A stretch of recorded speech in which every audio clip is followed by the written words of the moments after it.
Hola licenciados, buen día. Continuaremos con la clase donde abordaremos definición, clasificación, epidemiología y factores de riesgo de la epilepsia.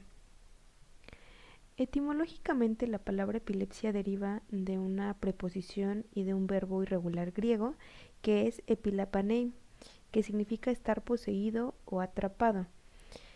Antiguamente en la forma en la que se manifestaba fue tratada como una enfermedad, pero con los aspectos o como la forma de curación mágico-religiosa, es decir, ya intervenían dioses y la forma de curación era más hacia curativa medicinal.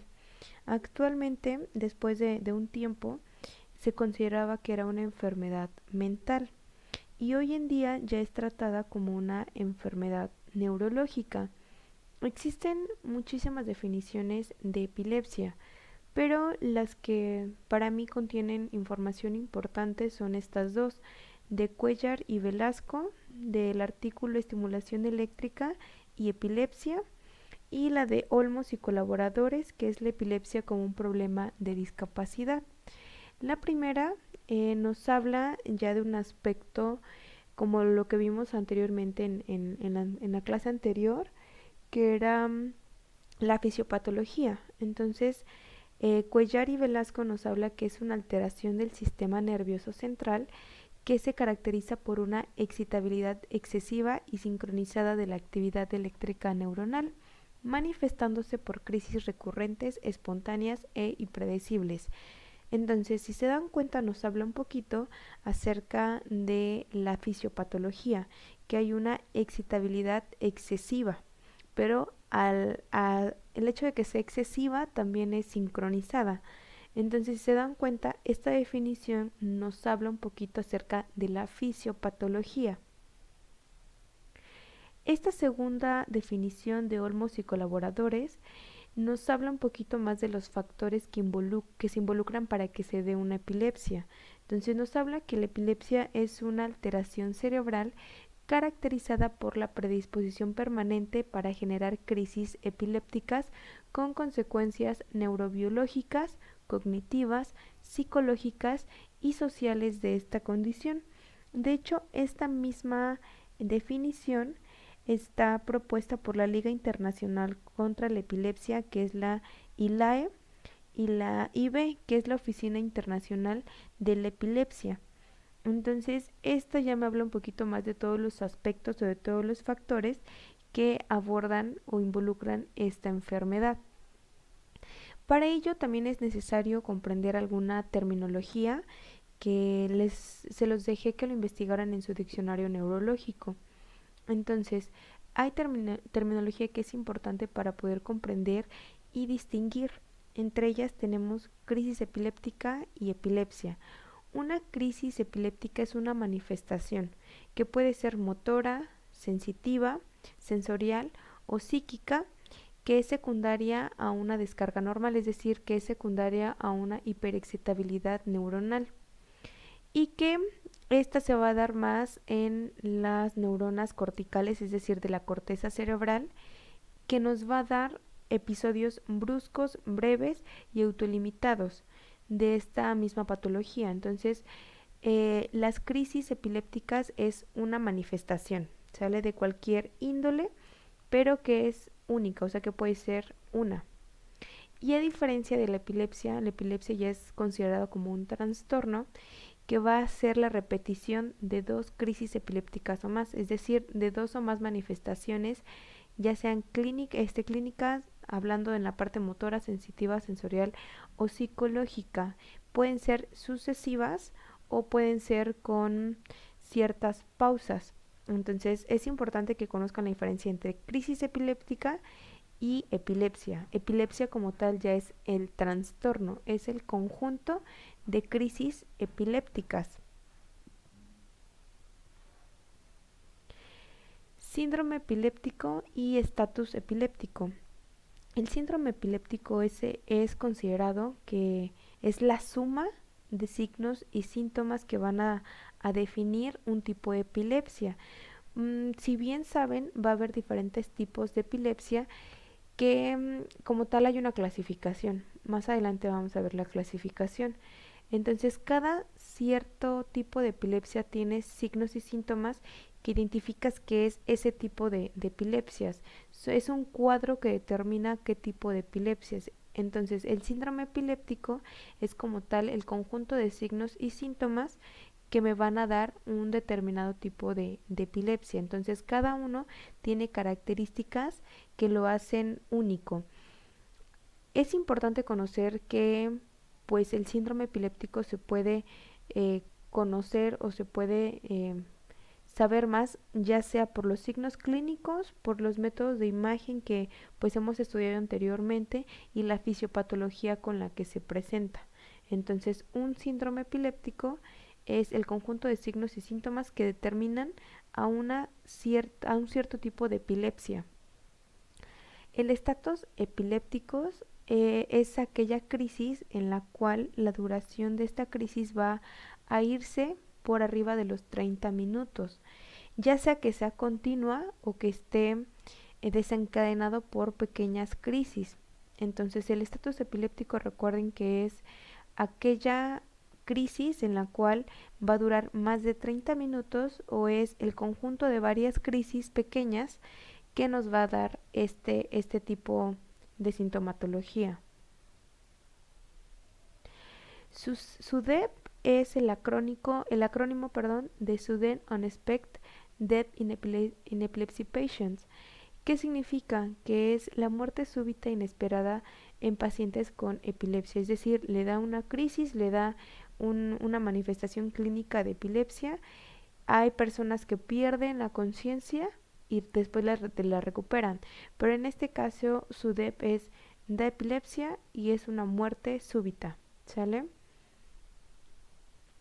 Pródomo es una manifestación o una sensación del paciente. Recuerden que las sensaciones del paciente son subjetivas, por eso se coloca como una sensación subjetiva en el cual el paciente va a experimentar una crisis previa, es decir, la crisis involucra cambios de humor, irritabilidad, ansiedad, malestar, es como algo que le está avisando que en los próximos días va a tener una crisis epiléptica. Entonces se podría decir que es como la sensación de déjà vu que el paciente percibe antes de una crisis o de que se presente alguna crisis.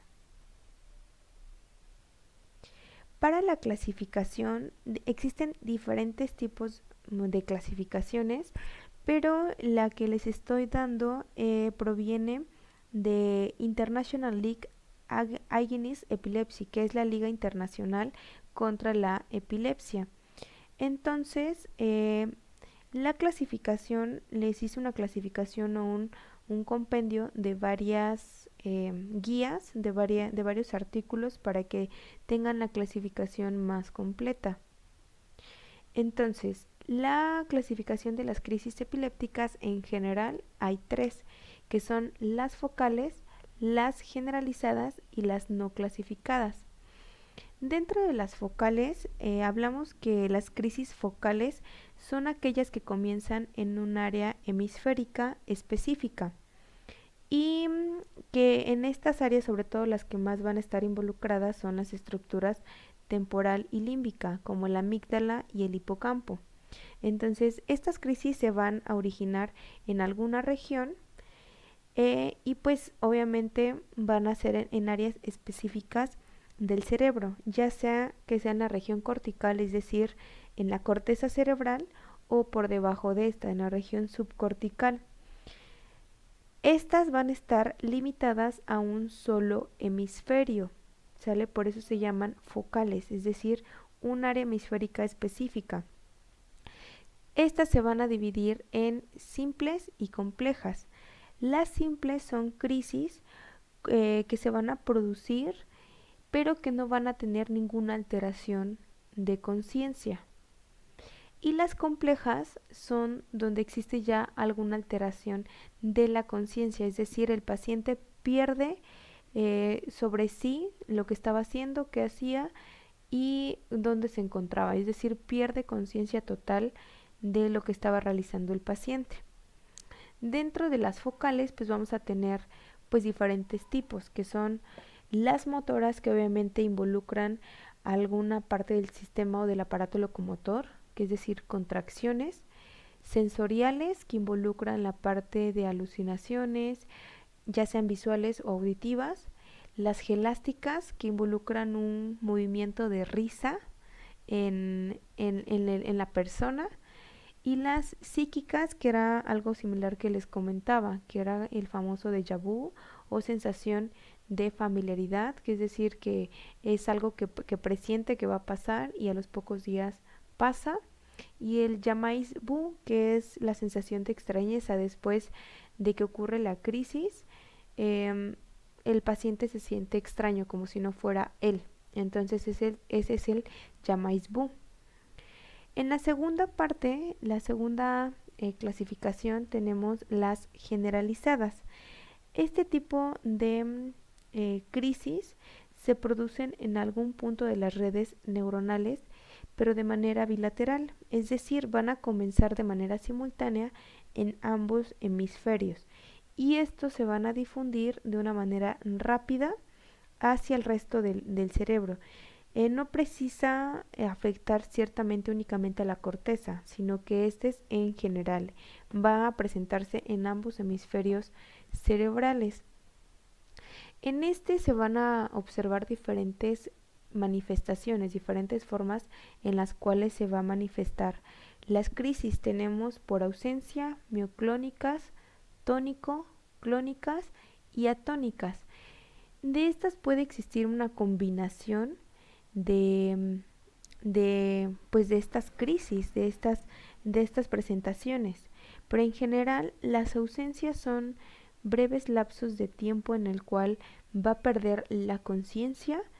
El paciente va a tener una mirada fija, una mirada perdida durante unos segundos, y estas se pueden repetir. Se dice que el paciente va a tener episodios como de soñar despierto. Las mioclónicas son contracciones rápidas y breves en una zona del cuerpo, ya sea en una mano, en un pie o en un brazo. Pero estas se van a generar de forma bilateral, es decir, en ambos pies, en ambas manos.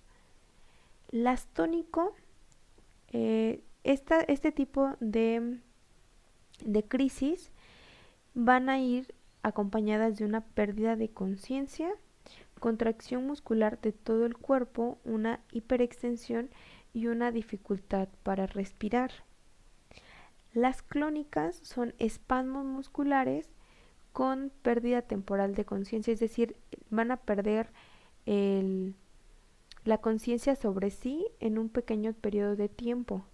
Va a tener saliva acumulada, y hay pacientes que incluso llegan a tener como espuma en la boca, pero es por la saliva acumulada. Y pues en ocasiones la vejiga puede vaciarse, es decir, puede tener episodios con pérdida de orina o con fugas de orina. Las atónicas incluyen pérdida de conciencia, pérdida de tono muscular y una caída brusca, en dado caso de que el paciente se encuentre en una posición de bipedestación o suavestación. Hay una pérdida brusca de su parte, es decir, de su posición. En la posición en la que se encuentra va a haber una pérdida de esta estructura de su posición. Y por último tenemos las no clasificadas. Las no clasificadas son aquellos casos en los cuales no se tienen datos suficientes para poder clasificarlas. Regularmente estas crisis son más comunes en recién nacidos, y pues tiene una correlación clínico-eléctrica con los eventos. Entonces las no clasificadas, por lo mismo de que no tienen datos suficientes o no tienen un origen específico, se dan más en recién nacidos. Vamos a observar un video de las manifestaciones de los diferentes tipos de crisis. Aquí podemos observar las convulsiones o las crisis parciales. Recuerden que las crisis parciales simples eh, no se produce como tal una alteración de la conciencia. En este caso la persona estaba dormida y de repente le dio la crisis. Tenemos la crisis parcial compleja en la cual la conciencia sí está alterada. Si se dan cuenta, hay ciertas gesticulaciones en las cuales eh, tiene lo que es la sonrisa. Les repito, hay crisis que se combinan en la cual esta inicia como una simple y después ya es una parcial compleja. Entonces, por eso la epilepsia es una enfermedad, es un trastorno complejo, ya que puede haber combinación de ellas o simplemente se presenta como una manifestación única. Este es lo que se llaman las ausencias. Si se dan cuenta, hay un breve periodo en el cual pierde conciencia, hay una mirada fija por unos segundos y pues representa como algo de soñar despierto. Las crisis atónicas, vean, es una pérdida de conciencia y tono de muscular más una caída brusca y se recupera. Las crisis tónicas, va a haber pérdida de conciencia, una contracción muscular en todo el cuerpo, una hiperextensión y dificultad para respirar. Si se dan cuenta, pues esta es en todo el cuerpo y pues se presenta pues en diferentes edades. Les decía que puede haber una combinación de las crisis, entonces aquí tenemos una crisis generalizada tónico-clónica, que si recordemos, en ambas, en astónico y en aclónica, va a haber una pérdida de conciencia temporal, una contracción muscular, en este caso se va a una hiperextensión de miembro superior y pues puede haber un vaciado de la vejiga. Entonces las crisis o las convulsiones se pueden combinar.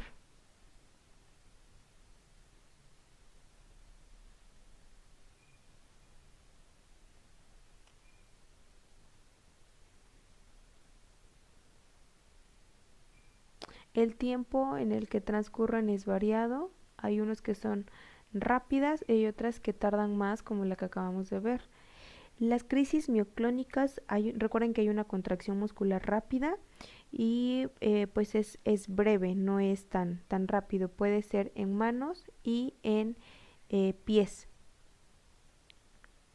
Hablando un poquito de epidemiología, la información que recabé pues la van a encontrar en OMS y en los diferentes artículos, que es de Trejo, que es anatomía de la epilepsia y fármacos utilizados en su tratamiento, avances en el manejo de epilepsia y la epilepsia como un problema de discapacidad. Entonces, hablando de que a nivel mundial existen alrededor de 50 millones de personas que padecen de epilepsia, lo que pues lo convierte como en uno de los trastornos que es más común pues hablando de trastornos neurológicos. La incidencia mundial es del 0.5 al 2% del total de la población. Estamos hablando que cerca del 80% de los pacientes viven en países con ingresos bajos o medianos debido a que no hay una fiabilidad o no hay un diagnóstico certero, no hay como que esa cultura del diagnóstico de manera preventiva. En México estamos hablando que es un problema de salud debido a su alta tasa de incidencia y prevalencia. Se hizo un recuento de 21 estudios epidemiológicos en el cual se reporta que entre el 10.8 y 20% por cada 100.000 habitantes están padeciendo epilepsia. Entonces se habla de que en México por lo menos 1 millón de personas tienen algún tipo de epilepsia. Entonces, si se dan cuenta, las estadísticas son altas, no tan altas como otro tipo de enfermedades, pero sí estamos hablando de que es un problema de salud que puede presentarse en los diferentes niveles de de edad, ya sean recién nacidos, en adolescentes o en adultos mayores. Regularmente cuando no se presenta en la edad adulta, sino en mayores de 60 años. Entonces son en varios tipos o en varias etapas de edades cuando se presentan. En pequeños, que son en recién nacidos, en adolescentes y en adultos mayores, aunque se puede presentar también en adultos cuando hay algún trauma. Ahorita lo vamos a ver. Existen diferentes factores de riesgo. Cada artículo te lo maneja pues diferente, pero en general les traté de abarcar como los aspectos más importantes. Tenemos que se dividen en genéticos, estructurales y pues desconocidos. Genéticos antiguamente era llamado idiopático. Y aquí, ¿qué es lo que entra? Que son la presencia de epilepsia en padres, abuelos, tíos, hermanos, primos. Es decir, que en la línea familiar exista un tipo de alguna epilepsia. Tenemos que la estructural, que también es llamada metabólica, antes era sintomática. Se va a presentar en diferentes situaciones, por ejemplo, en traumatismos cráneoencefálicos, ya sean derivados de accidentes de tráfico, algún accidente laboral o algún accidente doméstico.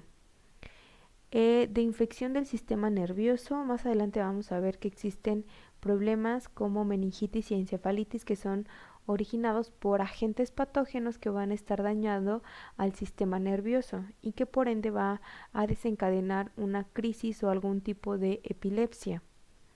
Los factores perinatales que nos hablan de algún parto no hospitalario, de trabajo de parto prolongado o anoxia, es decir, con poco oxígeno en el bebé. Por eso hay epilepsias que se presentan en recién nacidos.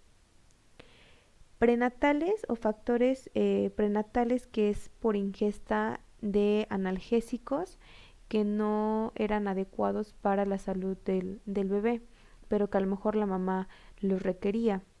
Y por último, enfermedades vasculares, que recuerden que las enfermedades vasculares, cuando hay alguna obstrucción o hay alguna alteración de esta enfermedad, pues te va a dar algún tipo de crisis epiléptica y hasta incluso lo veíamos en las manifestaciones clínicas del EBC, que va a cursar con algún grado de epilepsia.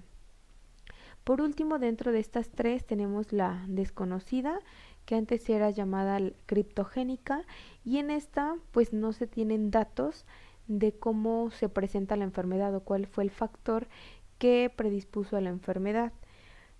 Por eso, dentro de esta categoría es más común que sea en bebés. Si recuerden, en bebés hay datos que son desconocidos o que no hay datos suficientes para poder clasificarla. Entonces, las epilepsias donde no se tienen esos datos entran dentro de esta clasificación de factores de riesgo que son desconocidos.